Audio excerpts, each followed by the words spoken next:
भारत अब संविधान के अनुसार नहीं चल रहा। भारत अब तानाशाह और उसके प्यादों की तरफ से लोकतंत्र की हत्या करके, संविधान की हत्या करके,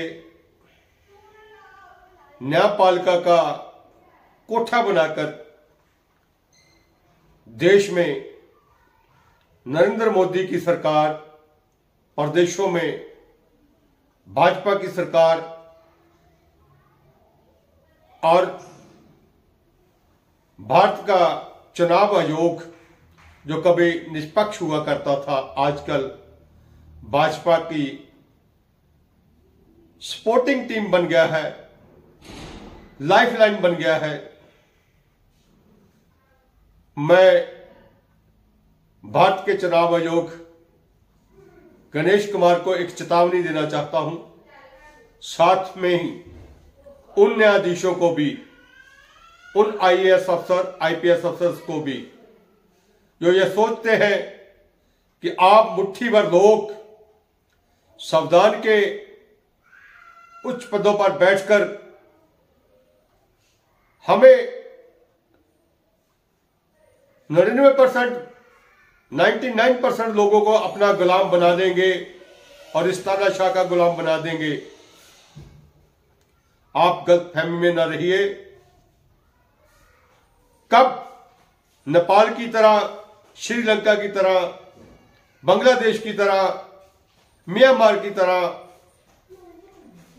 देश के तानाशाह को देश छोड़कर भागना पड़े। अब इस अपराध में भारत के पूर्व चीफ जस्टिस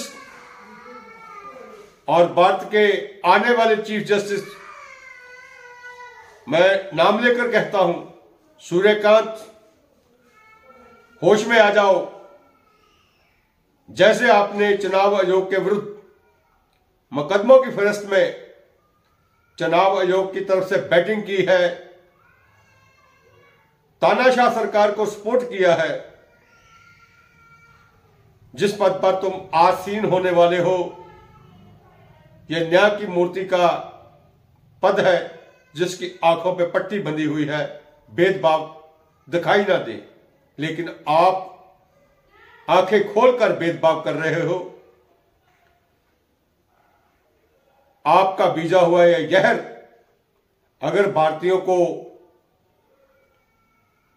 नसूर बनकर खाने लगेगा, मारने लगेगा, तो देश के गद्दारों में गिनती संविधान का ना पालन करने वाले, लोकतंत्र की हत्या करने वाले और न्यायपालिका की कुर्सी पर बैठकर अन्याय करने वाले न्यायाधीशों को इसकी सजा साथ में भुगतनी पड़ेगी। अगर हम आपके कहे का सम्मान करते हैं और जब हम आपके संविधान की गद्दारी का, देश से गद्दारी का बदला लेने लगे, तो फिर आपको ना बांग्लादेश में पनाह मिलेगी, ना पाकिस्तान में पनाह मिलेगी, ना श्रीलंका में पनाह मिलेगी, ना अमेरिका, ना रूस, ना इजरायली आपको पनाह देगा। उस दिन आपके विरुद्ध शरे बाजार में आपका इंसाफ होगा। यह आपको चेतावनी है। देश के लोकतंत्र की हत्या मत करो, देश के संविधान का अपमान मत करो और देश के न्यायपालिका का कोठा मत बनाओ। सुप्रीम कोर्ट को सुप्रीम कोर्ट रहने दो, सुप्रीम कोठा बनाने की कोशिश मत करो, नहीं तो इसका अंजाम बहुत बुरा होगा। आप हमारे नौकर हैं,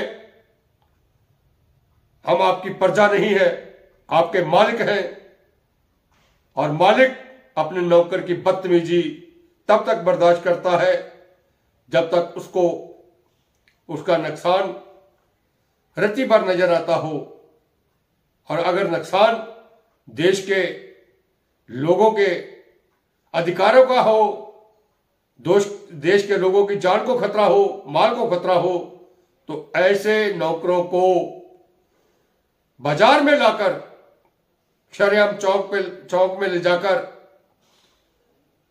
वो हश्र करेंगे कि दुनिया याद करेगी। हम भागने भी नहीं देंगे आपको कि आप सोच रहे होगे कि देश छोड़कर भाग जाओगे, नहीं भागने देंगे। अगर भागोगे तो हमारी आर्मी इतनी समर्थ है कि उस देश को भी नेस्तनाबूद करने की ताकत रखते हैं। जिनके साथ मिलकर देश की यह गद्दार सत्ता हमारे जवानों का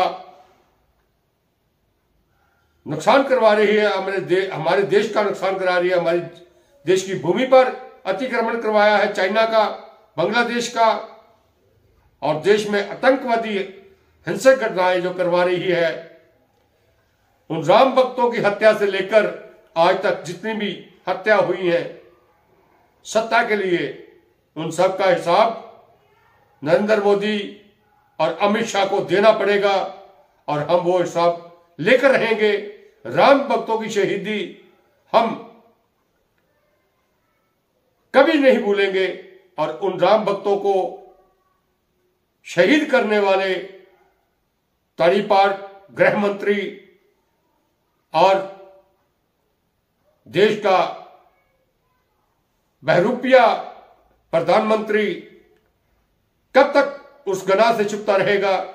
अब समय आ गया है कि हम राम भक्त, अपने राम भक्त भाइयों का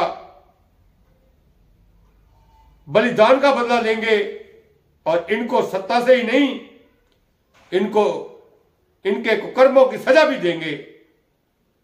जय भारत, जय संविधान।